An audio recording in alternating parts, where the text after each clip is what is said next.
Welcome to the First and 30 podcast, episode 48. Antonino, what do we do here again? We're two 30-something-year-old guys, and we're giving you 4 dangerous downs in 30 on the brink minutes of NFL football insight to get you through your hump day. And that means this hump day is New Year's Day, right? So we might have to play off some themes there, some resolutions perhaps in this episode, kind of go off of this new 2025 vibes that we're feeling, right? 2025, that's scary to think about, but we're going to bring it in the right way right here. That's good. Before we do, Antonino, I need to go on record here and I need to give a public, I guess, apology, if you will, to a dedicated listener at that. We have a listener, I'm not sure if you're aware, Sammy. He's out in California, a guy in California. He shot me a message Saturday during the day. And I have to admit, I was a little distracted. I was out in Pennsylvania. I was with some family doing some stuff, but he was asking for some fantasy football advice. And the advice that he was looking for was, do I start Devontae Adams over T. Higgins? And you're right.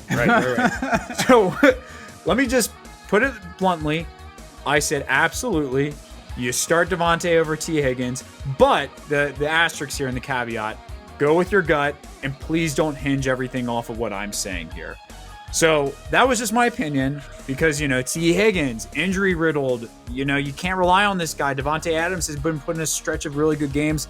Well, we know what happened. T. Higgins put up almost 40 fantasy points. Devontae Adams put up a dud. Almost cost him his championship, but thank goodness he still is going to win his matchup. I just want to say, Sammy, I'm sorry for the bad advice. Sometimes you miss in the big one too. That was just one of those rare misses for me. I mean, Sammy went to the right place for fantasy football advice, but even the great ones get one wrong every now and then. So, Sammy, we got your back on the next one. Yeah, so sorry to Sammy for that advice. Happy it didn't end up ruining you. But anyway, just wanted to cover that. But segueing beautifully into first down, Antonino, I want to get your opinion. I want your feedback. I want your reaction. Recap from our resident Bengals fan. This was probably like the game of the season, the way that it all played out between Denver and Cincinnati. Huge implications too, because your entire season was riding on this. Denver could have clinched a playoff spot if they had pulled this one out against Cincinnati. But talk me through it, the emotions, the highs and lows, because there certainly were many highs and lows in this game. Give it to me here. Boys and girls, if you don't believe in miracles, you should start believing right now, because these cardiac cats, those Cincinnati Bengals, yes, they might have shaved 10 years straight off the top of my life, but boy, oh boy, was that game fun to watch. Back and forth, like you said, dumb plays, dumb mistakes, dumb turnovers. We had 4th and goal, didn't convert. Another 4th down, didn't convert. We had field goals hitting posts. We had T. Higgins fumbling the ball. Everything you can think of. But at the end of the day, we came out with the win, 4th in a row. And don't look now. Every AFC playoff team's nightmare still has a chance. It was crazy, man. And I have to start things off on a positive note and give props where props are due. The Bengals offense is just a machine with Burrow right now. He threw for over 400 yards, 39 of 49, 3 passing touchdowns, a rushing touchdown, a QBR of 91.2, which is one of the highest we've seen this season. T. Higgins and Jamar Chase both over 100 yards.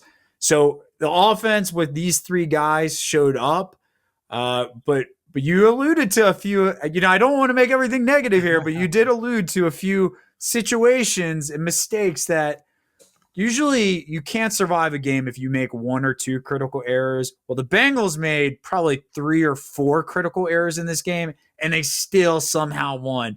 Talk me through like that last kind of 2 minutes when Cincinnati had the ball within the 10-yard line.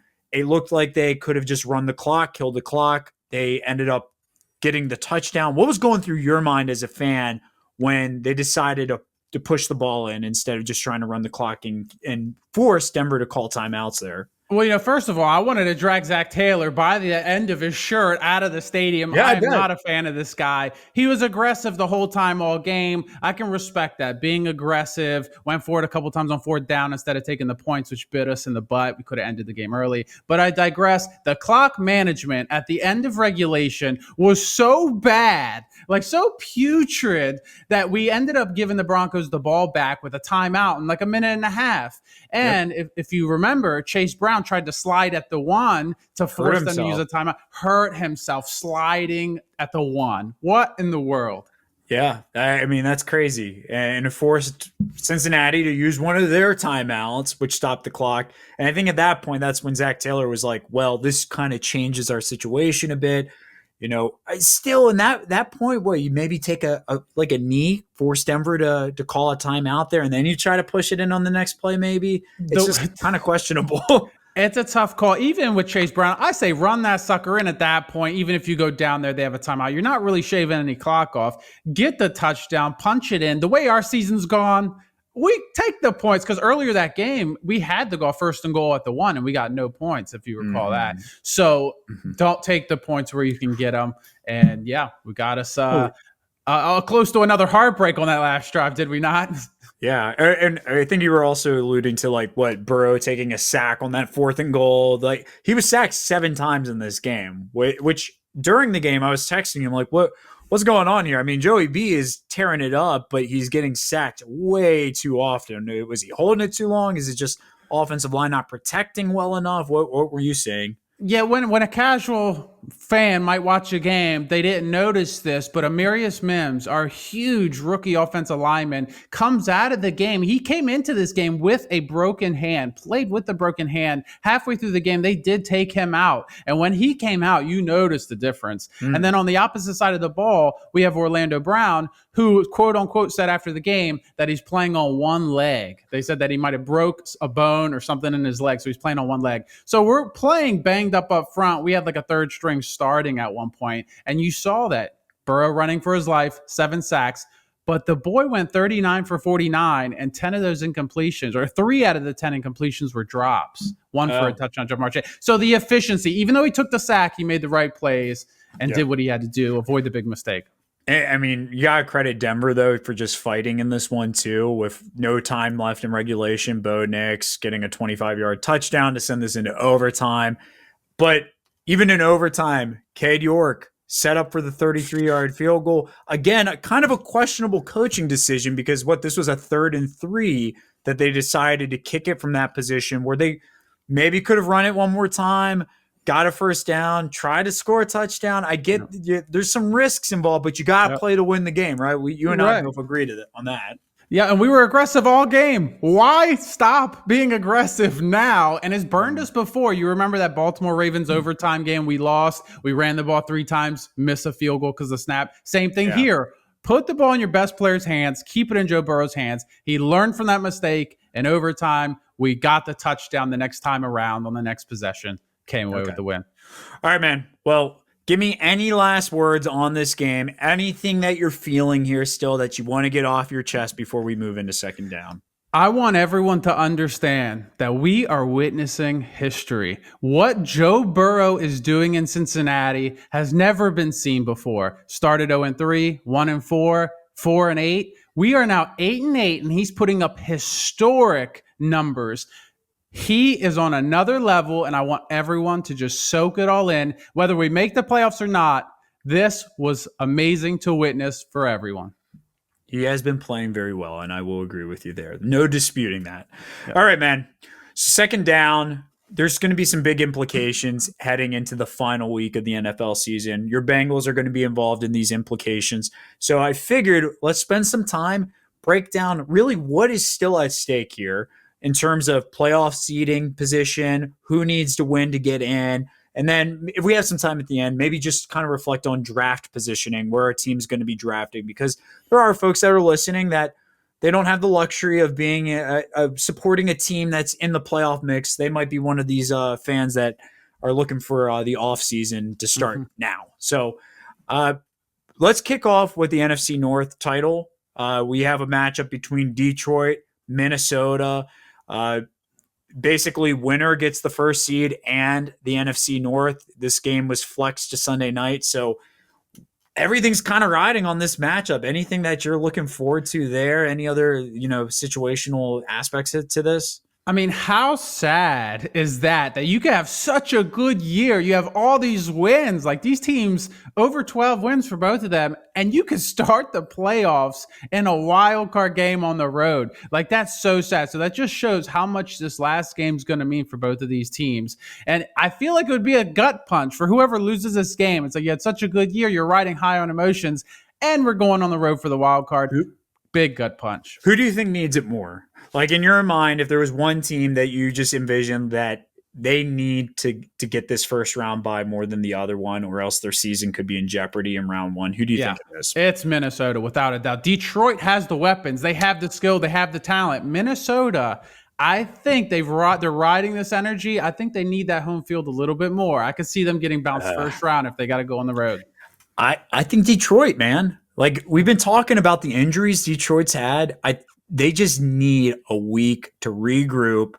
They want to play at home in the front of that home crowd. I mean, they lost the NFC Championship game on the road last year, but they were winning in Detroit. They, to me, just need this game. They need the division, or else it will be a little deflating for them. It might feel like a huge loss to not win this division after the success they had this season. So, to me, Detroit just needs to win this. But we also have an NFC South title and the 4th seed up for grabs. What are kind of the implications here? What needs to happen? I'm going straight to the point here. Tampa Bay, they got to win this past week against the Panthers, and the Falcons, they peed down their leg, and they deserve every second of this. I can't believe it. Kirk Cousins should not have been benched. He would have beat the Giants last week, just like Penix did. And then you saw Penix miss a ton of throws against the Commanders, wide open receivers. They ended up losing in overtime to the Commanders, losing that first place spot in that division. And it will cost them this playoff spot because Tampa Bay will presumably beat New Orleans the last game of the season. Man, you were saying some controversial hot takes. I think Penix, he did miss some throws last night, but he led them down to a game-tying drive. He made some huge throws, too. A 4th down conversion to Drake London. Only a throw he could make. I mean, you could tell noticeably he had much more athleticism and zip on the ball, allowing the Falcons to do more on offense than what they would be able to do with Cousins. But regardless of the fact, Tampa Bay needs to win, and then they're in. If they lose, Atlanta still needs to clear a win against Carolina in order to win the division and make the playoffs. But if Atlanta loses, it's all over. Tampa Bay will win the division regardless of what happens in that their game. So that's what's riding on that one. Let's move into the interesting stuff, because there's a lot more of intrigue in the AFC. Specifically, we have the AFC North title that's up for grabs. Baltimore, they can secure it with a win against Cleveland. They'll get the 3rd seed in the process too. Pittsburgh needs Baltimore to lose, and Pittsburgh also will need to beat Cincinnati in order for them to win the AFC North. So a lot kind of at play here. What are you kind of looking at? I mean, I know you have a lot of intrigue in these games, so tell me. What makes this the most fun is that both of these are on Saturday. So you got AFC North Saturday, only 2 games on. Baltimore plays Cleveland first. So if Baltimore beats Cleveland, at that point, Steelers cannot win the division. So the only thing Steelers will be playing for at that point is seeding, where they could move up 1 spot just so they play the Texans and not the Ravens. So that's huge. I know why you have so much interest in that and why you're paying attention to the order that these games are playing. And correct me if I'm wrong, but I'm pretty sure you're sitting over there thinking to yourself, well, if Baltimore wins, which you're going to be rooting for Baltimore, you're going to hope they win, I assume. If Baltimore wins and Pittsburgh has nothing really to play for besides like maybe semantics and seeding, perhaps they'll play their backups, giving Cincinnati a competitive advantage of winning this game that they need to win. That does go through my mind, but if I'm the Steelers, I'd rather play the Houston Texans than the Baltimore Ravens. I do not want to play the Ravens for a 3rd time, especially how that last game went. So if I'm the Steelers, I still want to win, so I play the Houston Texans. Yeah. Okay. So you think they're still going to go out there and I mean, Tomlin's already come out saying that he wants to get this stench of losing out of the air. So they're going to come in there with a little bit more fire. Oh yeah. It could be a bit more interesting, but all right. while we have a few more seconds here, segueing to the big wild card spot that is still up for grabs in the AFC. It's that 7th spot, and you're very lucky that they transitioned to 17 playoff mode a few years back. But basically, Denver, if they beat Kansas City, they're in. They've locked it up. Now, if Denver loses, though, Miami, if they get the win, they're in. But if they lose, Cincinnati, if they get the win and these two teams lose, they're in. So talk me through what's going on in your mind with these games. The big facts to know here for these 3 games, Kansas City's probably going to be playing their backups. That's something to keep an eye on.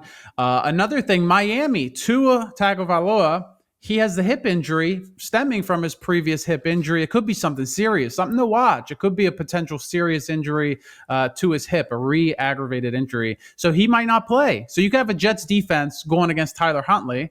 And then Kansas City, I mean, they're never an easy out. So maybe they could surprise Denver there. And the Bengals, they have to win in Pittsburgh Saturday night. So nothing's impossible here. Those are the things you should keep an eye on. Yeah, I mean, even with the Chiefs game, if they decide not to play Mahomes, which Reed is playing coy at the time of us recording this, I think they're going to bench Mahomes and give Carson Wentz the keys for the week. Carson Wentz is a serviceable backup. This is a guy that was in an MVP conversation not too long ago. And it's not like the guy's derived a talent. It's not like he's talentless. I think they could still be very competitive in this game against Denver with Carson Wentz. He has a lot to prove, and he's playing for a lot of money if he wants a future NFL contract. So he's playing for his NFL career livelihood right here. So you never know. These are important factors. Like, these guys are going out there trying to get another contract. So you're right. You're very right. We saw what happened to Matt Flynn years ago when he came in that Week 17 game against Detroit, threw 5 touchdowns. He ended up getting a big contract with Seattle because of it. Yeah. So you never know. Let's give a little bit of draft little hints here and here, a little draft review on what just happened draft-wise in the order real quick here before our halftime. I saw a touchdown by the Giants this past week, and the fans were booing. Why could that be? Well, they came into the week, Antonino, with locked grasp of that number 1 pick. But because they won this game, they fell from the first pick to the 4th pick, meaning New England would be the number 1 overall pick if they lost again this weekend. And they have all these teams, New England, Tennessee, Cleveland, and the Giants, are all playing teams with winning records this weekend. But all those teams are also clinched playoff spots, so they don't really have as much to play for. So things could get wacky. I mean, there are 9 teams right now in the top 10 of the draft order with either a 4-12 or 3-13 record. So this is going to change, honestly. So there will be some intrigue around these losing teams. And as it stands, New England Patriots, you're on the clock. That's right. All right, so a lot to watch out for in Week 18. We just gave you all the tea. This is what you need to be looking out for. But let's head into our half-minute halftime show. Antonino, what's up? We are almost to the year 2025. Boy, oh boy, that's a lot of years. But we appreciate you spending 2024 with us. We are so thankful for all our followers. Keep engaging. We'll keep reaching back out to you. I can't wait for what's to come. Yep. Thank you. And if you have been enjoying the show, remember, Chain Movement, hit like, subscribe, wherever you listen to the podcast. We certainly appreciate the positive feedback. It goes a long way. All right, man. So that does it for our half-minute halftime show. Let's head into 3rd and long. So, there's obviously these big playoff implications happening this weekend, but there's some records that are at play too. So records are meant to be broken, right? We both agree to that. So how about we go through, highlight some records that are at play here this weekend that could be broken, maybe some that were just previously broken too into this season. Before you answer this and before you give me some of your takes, I have a question for you, for the Chain Movement, anyone listening. The big record that we're all monitoring, and if you haven't heard of this, you're living under a rock right now, but Saquon Barkley with the Eagles put up, 160 plus yards against Dallas, meaning he is only 101 yard away from breaking Eric Dickerson's single season rushing record of 2,105 yards. So my question to you and everyone else is, the Eagles are in a meaningless game. They can't move up. They can't move down in the playoffs. They are locked and loaded at the 2 seed. Or would you still start Saquon Barkley, the guy that's gotten you to this point, risking potential injury, risking whatever, to break this record? I need to hear it, because I think I know what Sirianni wants to do, but that doesn't mean they're going to do it. But what's your thought on this? The right thing to do is turn off the engines, sit him on the bench, don't risk injury. You're trying to win Super Bowls. Super Bowls is what counts. But is that what's going to happen? I highly doubt it. I think they're going to play the first quarter as regular scheduled programming. They're going to do what they normally do for that first quarter. And based on how those first 4, 5, 6 runs go, they'll keep him in or take him out. So I think that they're going to play it by ear and see how he's feeling on the first quarter. Oh, so is that what you would do, though? I want to know what you would do. Like, I get what they might, you're right, they might put him out there. They gave him the ball 30 plus times this past week against Dallas. So I think they want him to get there. It seems like they're giving him all the opportunity to. But what would you do? You gotta shut him down. We're playing for Super Bowls here, not records, not personal victories. Yeah. So Saquon's on the Bengals and he's in this position. You want them to shut him down? Yes. I want a Super Bowl. I want health. I want to win that first round, second round, third round. Yes, I'm resting him. Heck no. Oh my God. I'm surprised by you. Really? You got to do what's right, man. The rings, the trophies. I get that. I understand the implication. I get what they're all playing for, and that's to win the Super Bowl. But this is a career milestone, like a milestone that people never to me, the NFL rushing record is the pinnacle record in the NFL. Like, I get the passing, like for a single season record, though, to me, this is just one of those, if you get this, you are memorialized. You won't be forgotten. Think of the guys that got close to it, like Chris Johnson. People are going to forget about him. They were like, oh, he was close, but he didn't do it.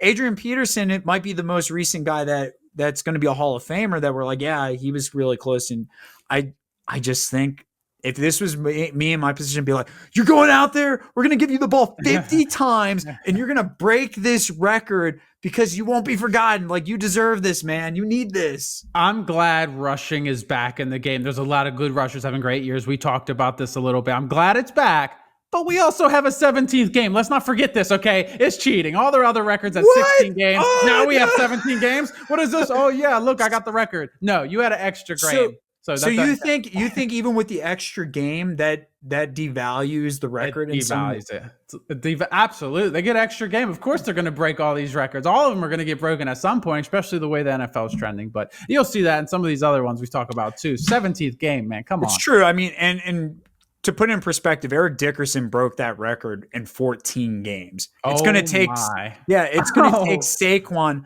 3 extra games to do it. So more of a reason why I don't want him to break it, because he did it in 14. Yeah. Okay. All right. Yeah. But there were some other records, right? Was there Brock Bowers? Didn't he break a few? Yeah. That was my favorite one. The guy's a tight end, and he just broke the rookie receiving record, and I think he beat out a receiver for most receptions. Was it Puka, your boy? Yeah, Puka, my guy. Puka broke it last year with 104 catches in a season. Bowers is at 108. Neighbors also just broke 104. He's tied 104. So Malik Neighbors, Brock Bowers, both vying for the catches.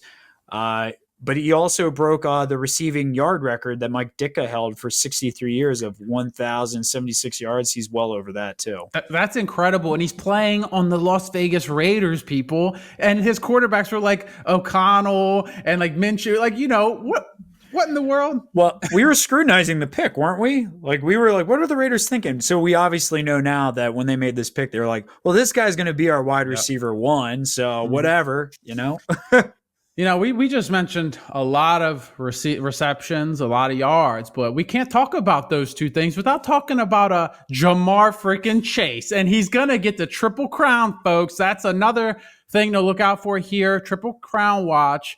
He has 117 catches. That's ahead of the next guy by 13 catches, Trey McBride. He has 1,612 yards. That's ahead of Justin Jefferson by 225 yards. And he has 16 TDs. That's 4 ahead of McLaurin. He's so far ahead of everyone else. Triple crown is going to Jamar Chase, baby. Very good for Jamar. Yeah. So obviously the big record, though, we're going to be looking out for the Saquon one. Jaden Daniels did break a record the other night, though, for rookie QB rushing record. He has 864 on the season, beating RG3's 815. Aaron Rodgers broke a record. He's the most sacked quarterback of all time now. We all thought he was going to get his 500 passing touchdown, but that didn't occur.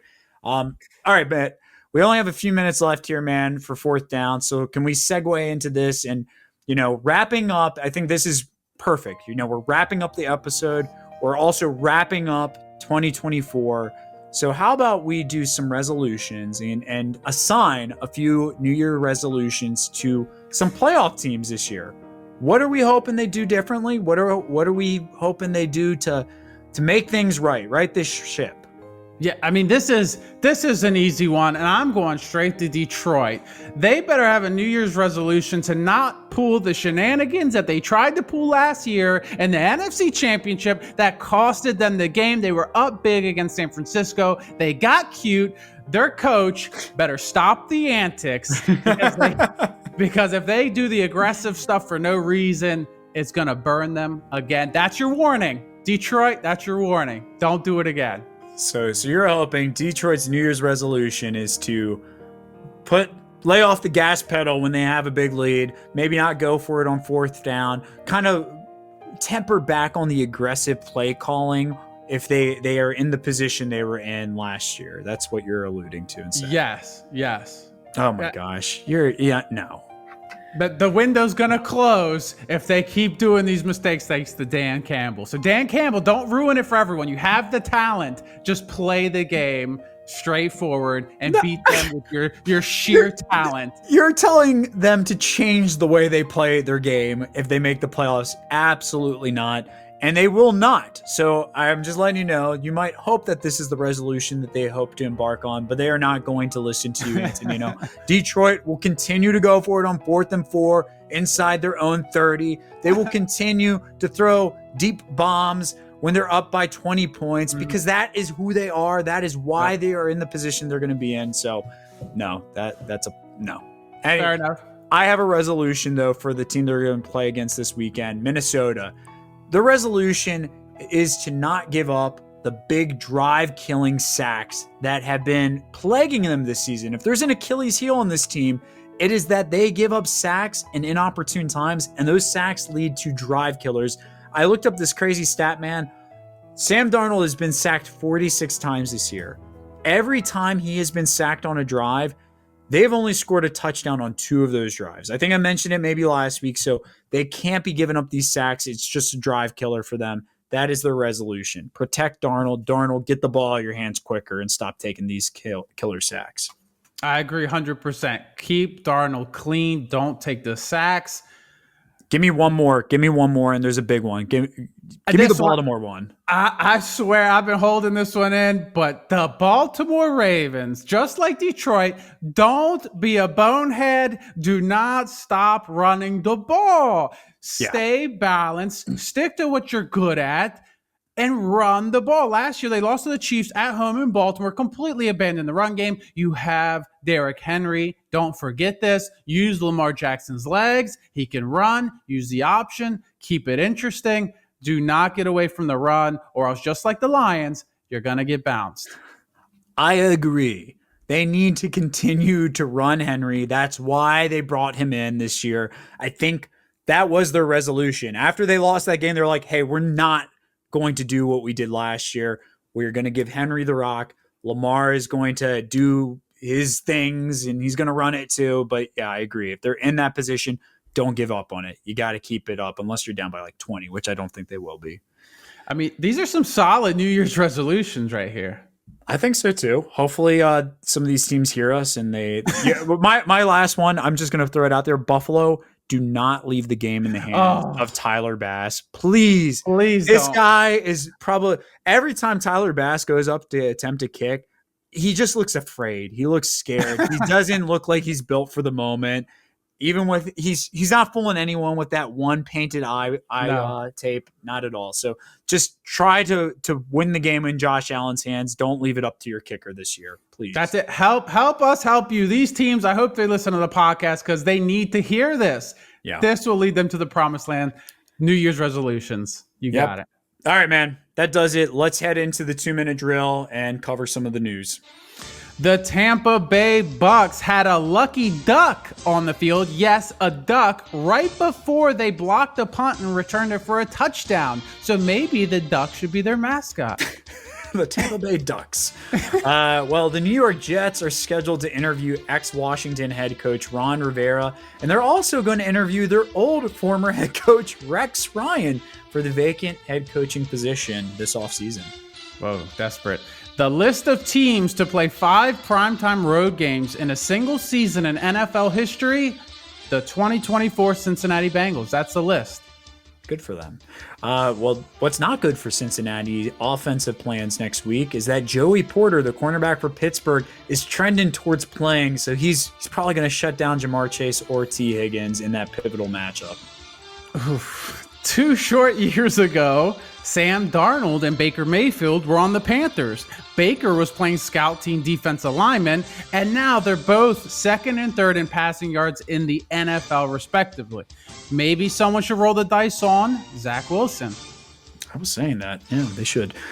Minnesota and Detroit. That game has been flexed to Sunday night and probably the biggest matchup of the weekend. I know we alluded to it earlier, but a pivotal winner gets the NFC North and the number 1 seed, all coming down to the end of the regular season. Can't ask for much more entertainment than that. Aaron Rodgers put up the worst QBR in the last 1,537 NFL games with an ugly 1.2 QBR. Ooh, gross. Yeah. This one you'll like. Kansas City, the Chiefs. They're one of 4 teams in the NFL this season that have scored 30 or fewer points in every single one of their games. Guessing what the other 3 teams are? The New England Patriots, the Las Vegas Raiders, and the New York Giants, who will all be picking in the top 10 of this year's draft potentially. In some gaming news, Kyler Murray, before Call of Duty was released, he had 9 touchdowns and 3 interceptions. The new Call of Duty came out, 8 touchdowns to 8 interception, and they got bounced and they're eliminated from the playoffs. Yeah, I like the implications there. Quarterback Drew Lock for the New York Giants became only the 5th player in NFL history to throw for at least 300 yards in a game, 4 passing touchdowns in a game, and a rushing touchdown in a game with a passer rating of at least 155. Wow. Yeah. Impressive. And last but not least, everyone's favorite quarterback, Joseph Lee Burrow, now has the highest career completion percentage in NFL history at 68.4%. Wow. How you like that? Is his career over with? I think he has a few. He might, or maybe you're alluding and implying something, but he might have a few games left, right, Antonino? That could dip. More games for it to go up. I agree. More games for it to go up. All right, well, round us out, man. Well, we appreciate everyone spending 2024 with us. Wherever you are, wherever you listen, be safe on New Year's Eve and New Year's Day. Drive safe. And as always, we'll see you on the next one. The next one is the best one. That's right. And thank you for joining us for another episode of First and 30. Until next week, remember, when your number is called, no matter the odds, let's go for it.